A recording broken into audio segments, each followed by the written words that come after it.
પાક ફક્ત 2 દિવસ ખાઈ લીધો તો તમને ગમે તેવી ખાંસી, શરદી કે પછી કફ થઈ ગયો છે તે મટી જશે।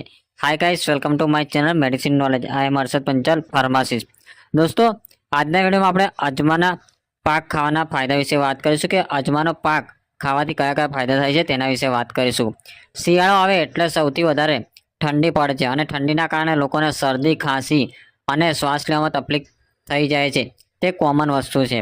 આવી અવસ્થામાં જો અજમાનો પાક ખાવામાં આવે તો ખાંસી, કફ, શરદી મટી જશે અને ગળામાં કાકડા થયા છે તે પણ મટી જશે। આ ઉપરાંત અજમાનો પાક ખાવાથી પેટ સંબંધિત સમસ્યા જેવી કે ગેસ, એસિડિટી, બ્લોટિંગ, કબજિયાત, ખાટા ઓડકાર માંથી રાહત મળે છે। આ ઉપરાંત જે લોકોને કોન્સ્ટિપેશનનો પ્રોબ્લેમ સતાવતો હોય તેવા લોકો જો અજમા પાક રેગ્યુલર સેવન કરે તો તેમને કોન્સ્ટિપેશનમાંથી રાહત મળે છે। તથા કહેવામાં આવે કે જે લોકોને અસ્થમા હોય અને શ્વાસ લેવામાં તકલીફ થઈ જતી હોય એટલે કે અસ્થમા પેશન્ટને સૌથી વધારે પ્રોબ્લેમ શ્વાસ લેવાની પ્રોબ્લેમ થાય છે। આવી અવસ્થામાં જો અજમા પાકનું સેવન કરવામાં આવે તો તેમને શ્વાસ લેવાની તકલીફમાંથી રાહત મળે છે।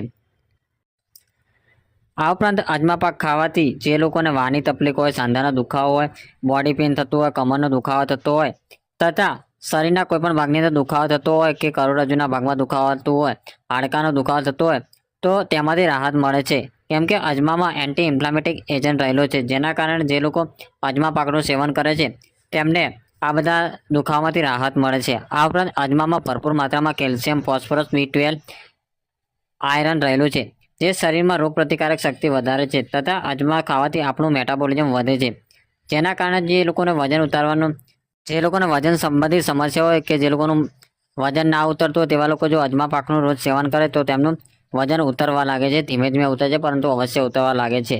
આ ઉપરાંત જો રેગ્યુલર જો અજમા પાકનું સેવન કરવામાં આવે તો તમારી ઇમ્યુનિટી સિસ્ટમ સ્ટ્રોંગ બને છે અને જે લોકોને ગળાનું ઇન્ફેક્શન થઈ ગયું હોય, જેવા કે કાકડા થઈ જતા હોય, આ ઉપરાંત ગળામાં ચાંદા પડી જતા હોય, સોજા આવી જતા હોય તેવી અવસ્થામાં જો અજમા પાક ખાવામાં આવે તો તેમાંથી રાહત મળે છે।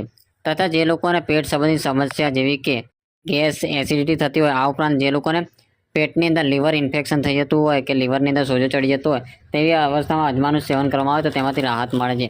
તથા જે લોકોની બોડી નેચરલી ડિટોક્સ ના થતી હોય તેવી અવસ્થામાં જો આ અજમા પાકનું સેવન કરવામાં આવે તો તેમની બોડી નેચરલી ડિટોક્સ થાય છે।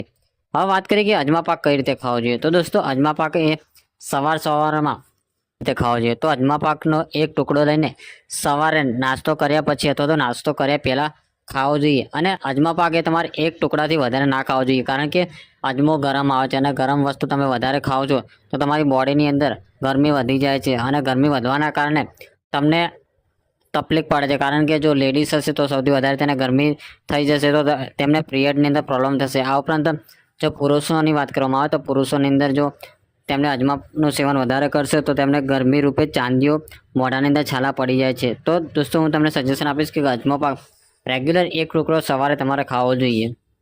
તો દોસ્તો આજના વિડીયોમાં આપણે વાત કરી કે અજમા પાક ખાવાના ફાયદા શું છે તેના વિશે વાત કરીએ। તો દોસ્તો મારો વિડીયો કેવો લાગે, સારો લાગે, શેર કરો, સબસ્ક્રાઈબ કરો અને કમેન્ટ કરો।